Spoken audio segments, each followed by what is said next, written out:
ada penyebab hati kita menjadi sakit. Kita harus tahu penyebabnya dulu nih, supaya kita bisa menghindarinya, ya kan? Apa sih penyebab hati yang sakit itu? Hati kita jadi sakit, kita nggak mau hati sakit, kita mau hati yang sehat, qalbun salim, hati yang hidup, apalagi hati yang mati kita nggak mau. Hati yang sakit bisa disembuhkan. Tapi kenapa sih hati itu bisa sakit? Kenapa? Ada beberapa penyebab hati menjadi sakit.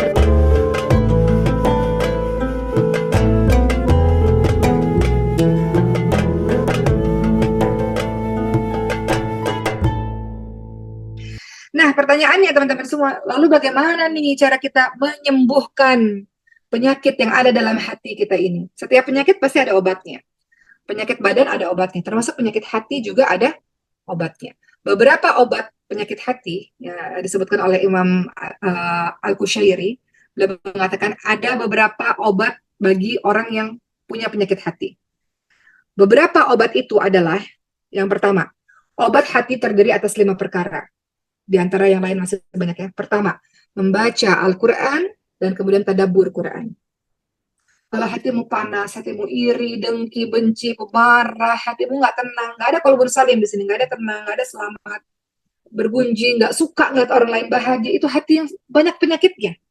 Maka ternyata obatnya adalah pertama adalah engkau membaca Al-Quran setiap hari dan tadabbur Quran. Kemudian yang kedua, engkau mengatur pola makan agar tidak terlalu kenyang. Karena kalau kita kenyang, kita punya energi berlebih, kita bisa melakukan banyak hal.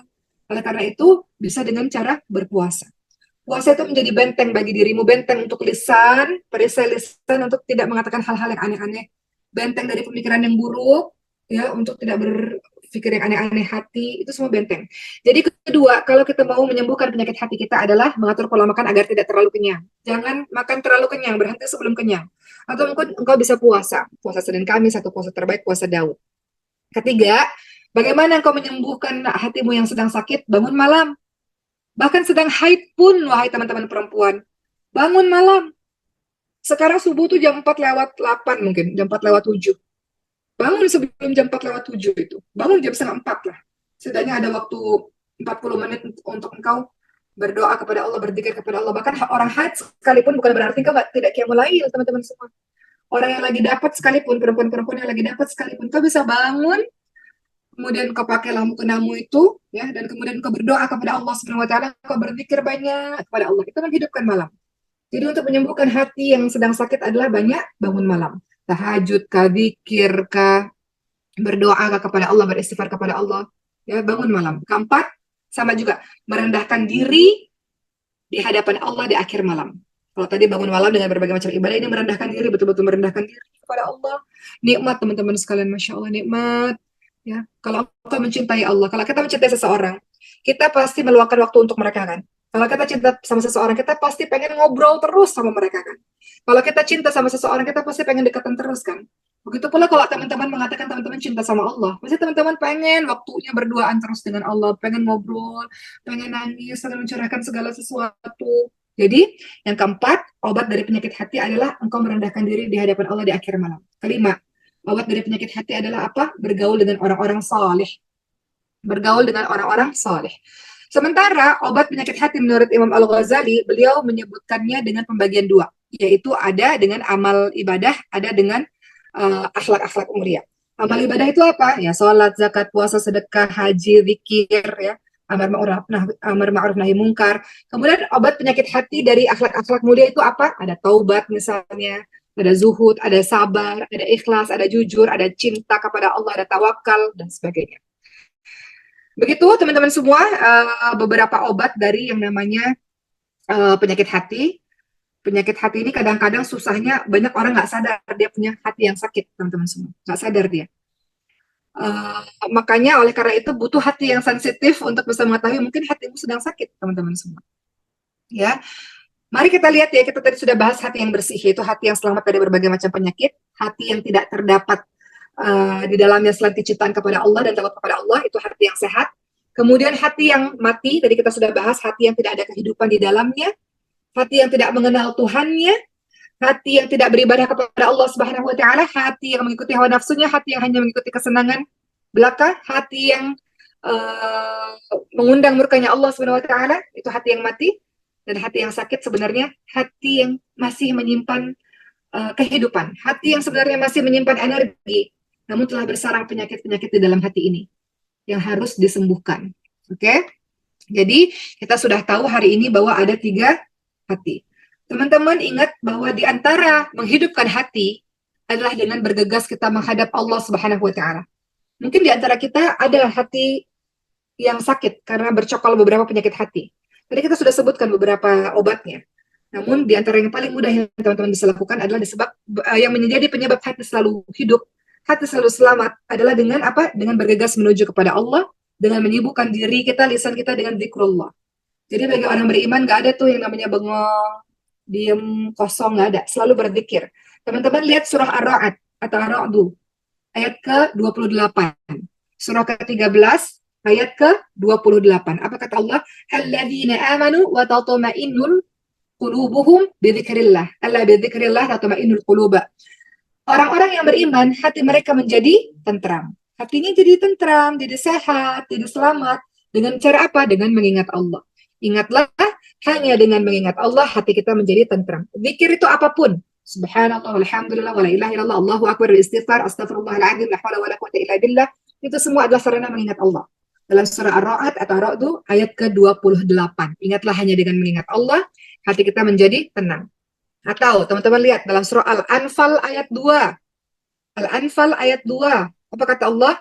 A'udzu billahi minasyaitonir rajim. Innamal mu'minuna alladzina idza dzukirallahu wajilat qulubuhum wa idza tuliyat 'alaihim ayatuhu zadatuhum imanan wa 'ala rabbihim yatawakkalun. Sesungguhnya orang-orang beriman yang hatinya selamat, hatinya sehat adalah ketika disebutkan nama Allah, maka gemetar hatinya. Ketika dibacakan ayat-ayat Allah, bertambah kuat keimanannya, dan hanya kepada Allah mereka bertawakal. Jadi hati yang sehat, hati yang selamat itu adalah hati yang ketika disebut nama Allah, Allah, bergetar hatinya. Bergetar hatinya teman-teman semua. Ya, itulah beberapa di antara yang bisa kita lakukan dan membuat hati kita senantiasa hidup. Ya, jangan sampai hati kita mati, teman-teman semua. Hati yang mati ini hati yang nggak mau menerima kebenaran. Padahal dia tahu kebenaran tersebut. Teman-teman lihat dalam surah As-Saff, ayat ke-5. Apa kata Allah? Maka tatkala mereka ini, orang-orang berpaling dari kebenaran, Allah memalingkan hati mereka. Ini hati yang udah mati nih. Dan Allah tidak memberikan petunjuk kepada mereka, kepada kaum-kaum yang fasik. Kita udah bahas ya, orang-orang yang fasik itu seperti apa. Orang-orang fasik yang tidak taat kepada Allah Subhanahu wa taala. Dalam surah As-Saff ayat 5, Allah sebutkan orang-orang ini berpaling daripada kebenaran Allah. Allah memalingkan hati mereka. Allah nggak berikan petunjuk kepada mereka. Jangan sampai itu terjadi kepada diri kita, teman-teman semua. Ya, orang yang telah mati hatinya ini disebut oleh Allah ini sebagai orang yang sangat rendah dan hina, bahkan lebih rendah daripada binatang ternak. Allah sebutkan orang-orang yang hatinya mati itu lebih buruk daripada binatang ternak, teman-teman semua. Dan mereka itu tempat kembalinya jahanam. Dalam surah apa? Surah Al-A'raf 179. Allah cela orang-orang yang hatinya mati ini. Sudah dikasih berbagai macam indera, mata, hati, penglihatan, pendengaran. Gak digunakan untuk dekat kepada Allah Subhanahu wa taala. Hati orang ini telah mati. Makanya Allah katakan orang ini seperti binatang ternak, bahkan lebih buruk lagi. Surahnya dalam surah Al-A'raf 179. Apa kata Allah dalam surah Al-A'raf 179? Teman-teman nanti lihat Quran, teman-teman tadabur. Kata Allah, A'udzu billahi minasyaitonir rajim. Wa laqad dzara'na li jahannama katsiran minal jinni wal ins. Lahum qulubun la yafqahuna biha, wa lahum a'yunun la yubsiruna biha, wa lahum adhanun la yasma'una biha. Ulaika kal an'ami bal hum adall, ulaika humul ghafilun. Allah katakan sesungguhnya Allah jadikan isi neraka jahanam kebanyakan dari jin dan manusia. Siapa mereka? Siapa orang-orang yang Allah taruh ke neraka jahanam? Orang-orang yang hatinya mati, teman-teman semua. Siapa mereka? Kata Allah, mereka punya hati. Sudah diberikan hati oleh Allah, tapi tidak digunakan untuk memahami ayat-ayat Allah. Mati hatinya. Mereka sudah dikasih mata sama Allah, tapi matanya enggak pernah digunakan untuk melihat kebesaran Allah. Mereka punya telinga, kata Allah, tapi telinganya enggak digunakan untuk mendengarkan ayat-ayat Allah. Mereka inilah sebagai binatang-binatang ternak. Bahkan lebih buruk lagi daripada itu. Mereka adalah orang-orang yang lalai. Surah Al-A'raf ayat ke-179. Ya. Jadi inilah orang-orang yang hatinya tertutup, hatinya telah mati, ya, sebab mereka telah berpaling daripada kebenaran, mereka telah tersesat sangat jauh. Oke, setelah tadi kita tahu, jenis-jenis hati yang sakit seperti apa, cara mengobatinya gimana, Nah, kita juga harus tahu nih, ternyata ada penyebab hati kita menjadi sakit. Kita harus tahu penyebabnya dulu nih, supaya kita bisa menghindarinya, ya kan? Apa sih penyebab hati yang sakit itu? Hati kita jadi sakit, kita nggak mau hati sakit. Kita mau hati yang sehat, qalbun salim, hati yang hidup, apalagi hati yang mati kita nggak mau. Hati yang sakit bisa disembuhkan. Tapi kenapa sih hati itu bisa sakit? Kenapa? Ada beberapa penyebab hati menjadi sakit. Pertama, penyebab hati yang sakit adalah engkau memakan makanan yang haram. Itu memudahkan hatimu bercokol berbagai macam penyakit. Jadi di antara penyebab hati sakit itu adalah engkau memakan makanan yang haram. Engkau memakan makanan yang haram, teman-teman semua, artinya engkau memberikan supply yang buruk kepada badanmu, ya, sehingga memudahkanmu untuk melakukan yang buruk-buruk. Jadi dimulai dari makanan dan minuman yang haram yang masuk ke dalam tubuh kita, itu membuat sedikit demi sedikit hati kita menjadi sakit dan kita akan melakukan berbagai macam penyakit hati. Memakan makanan yang haram. Di zamannya Rasul, ya Rasul, aku sudah berdoa ya Rasul, tapi Allah nggak dengarkan doaku, kata Rasulullah. Bagaimana engkau ini? Allah kabulkan doamu. Sementara makanan yang haram, pakaian yang haram. Lalu bagaimana mungkin kau dikabulkan doa-doamu? Jadi kalau kita lihat teman-teman sekarang, ada orang yang susah banget dengar nasihat, mudah sekali untuk marah, mudah sekali melakukan berbagai macam maksiat. Mungkin karena ada yang haram masuk ke dalam tubuhnya, yang menyebabkan dia susah mendengarkan nasihat kebaikan dan memudahkan dia melakukan keburukan. Jadi penyebab hati kita sakit karena makanan yang haram, baik dari zatnya maupun dari cara perolehannya. Kemudian yang kedua, harus agak cepat ya, karena kita yang laki-laki sudah mau sholat Jumat. Yang kedua, apa sih penyebab hati yang sakit? Banyak buat maksiat. Banyak berbuat maksiat. Kenapa? Maksiat itu membekas di hati dan membuat sakit. Apa kata hadis? Apabila seseorang berbuat dosa, maka akan digoreskan titik hitam di dalam hatinya. Bila bertobat, titik hitam itu pun akan kembali mengkilap. Kalau tidak bertobat, maka titik tersebut pun akan semakin bertambah, jadi gelap hatinya. Ya kan? Jadi, penyebab hati menjadi sakit adalah maksiat. Maksiat, hatimu itu putih bersih. Ketika engkau buat maksiat ada titik hitam, buat maksiat lagi titik hitam, hingga hatimu menjadi sakit dan hatimu menjadi mati. Yang ketiga, apa sih penyebab hati itu menjadi sakit? Karena engkau mungkin ya, engkau adalah orang-orang yang mendengar atau memandang hal-hal yang diharamkan oleh Allah Subhanahu wa taala. Mendengar atau memandang hal-hal yang diharamkan oleh Allah Subhanahu wa taala. Teman-teman lihat dalam surah An-Nur ayat 30. Qulil mu'minin yaghuddu min absarihim wa yahfadhu furujahum. Ya, katakan pada laki-laki yang beriman hendaklah menahan pandangannya dan menahan kemaluannya. Sama ayat An-Nur 31 juga begitu. Qulil mu'minat yaghudna min absarihim wa yahfadna furujahun. Katakan pada wanita-wanita yang beriman hendaklah menahan pandangan dan menjaga kemaluannya. Jadi yang buat hati menjadi sakit salah satunya adalah kita memandang atau mendengar hal-hal yang diharamkan oleh Allah Subhanahu wa taala. Kenapa? Pandangan yang diharamkan oleh Allah akan menimbulkan syahwat di hati dan membuat hati kita sakit. Ya.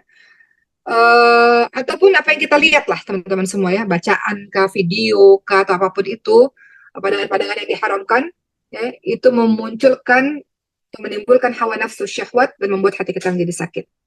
Jadi nggak ada obat bagi orang yang hatinya sakit kecuali obat penawarnya adalah Al-Quran dan Sunnah Rasulullah SAW. Teman-teman lihat dalam surah Yunus ayat 57. Apa kata Allah? Hai manusia, sesungguhnya telah datang kepadamu pelajaran dari Tuhanmu dan penyembuh bagi penyakit-penyakit yang berada dalam dada dan petunjuk dan rahmat bagi orang-orang yang beriman. Jadi Allah sudah sebutkan ada penyembuh bagi yang sakit-sakit dalam dadamu itu. Apa itu? Al-Quran dan Sunnah. Surah Yunus ayat ke-57. Ya. Jadi ketika Allah sudah sebutkan dalam surah Yunus 57, ada obat bagi hatimu yang sakit itu. Caranya adalah dengan apa? Dengan Quran dan Sunnah. Sebagaimana Rasulullah ketika haji wada sebelum beliau wafat, beliau katakan kalau engkau tidak ingin tersesat, tidak ingin hatimu sakit, ya menjadi hati yang sakit, hati yang mati. Kalau engkau tidak ingin tersesat, berpegang teguhlah kepada Quran dan Sunnah. Kenapa? Quran dan Sunnah itu cahaya, teman-teman semua. Quran dan Sunnah adalah ruh dalam kehidupan kita. Dia membentengi diri kita dari syaitan, dia membentengi diri kita dari godaan-godaan. Jadi mempelajari Quran dan Sunnah, mempelajari Quran, tadabbur Quran, dan pelajari hadis Rasulullah SAW. Terakhir dari Umar pada hari ini, teman-teman semua, ada banyak sekali obat-obat dari penyakit hati. Ya, kita berkonsentrasi kepada hati yang sakit ya, karena hati yang mati dia. Hati yang hidup, alhamdulillah, bersyukur. Hati yang mati ini nih, kita nih hatinya mungkin lagi ada di fase hati yang mati. Setelah tadi kita belajar, oh ternyata obat-obatnya banyak, ada beberapa obat lagi yang teman-teman bisa lakukan.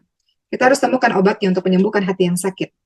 Beberapa di antaranya adalah secara global ya, cara tambahan nih, tambahan untuk mengobati hati yang sakit adalah pertama ya, mengikhlaskan ibadah hanya kepada Allah. Kemudian engkau mencari ilmu agama yang bermanfaat. Semakin seseorang itu bertambah luas ilmunya, maka semakin lapang hatinya. Jadi termasuk pada hari ini mengikuti kajian-kajian online kah, offline kah, teman-teman belajar, harus terus belajar. Kata Rasulullah apa? Tanda bahwa Allah mencintai seorang hamba adalah Allah akan membuat dia bersemangat dan berbahagia dalam mempelajari ilmu agama. Ya, jadi cara untuk mengobati hati adalah dengan mencari ilmu agama. Kita boleh kok jadi apapun. Kita boleh jadi pembisnis, kita mungkin kerja di kantor, mungkin kita berniaga, mungkin kita punya profesi yang macam-macam. Di antara kita profesinya macam-macam. Mungkin kita pelajar, mungkin kita profesi yang lain-lain, tapi tetap wajib untuk mencari ilmu agama. Kemudian obat penyakit hati, bertobat kepada Allah Subhanahu wa taala, bertobat dengan sepenuh hati. Minta sama Allah kekuatan untuk bisa menghentikan perbuatan maksiat yang kau tidak bisa berhenti itu, teman-teman semua. Siapa yang bisa menghentikan itu? Allah, Allah, Allah, Allah, Allah.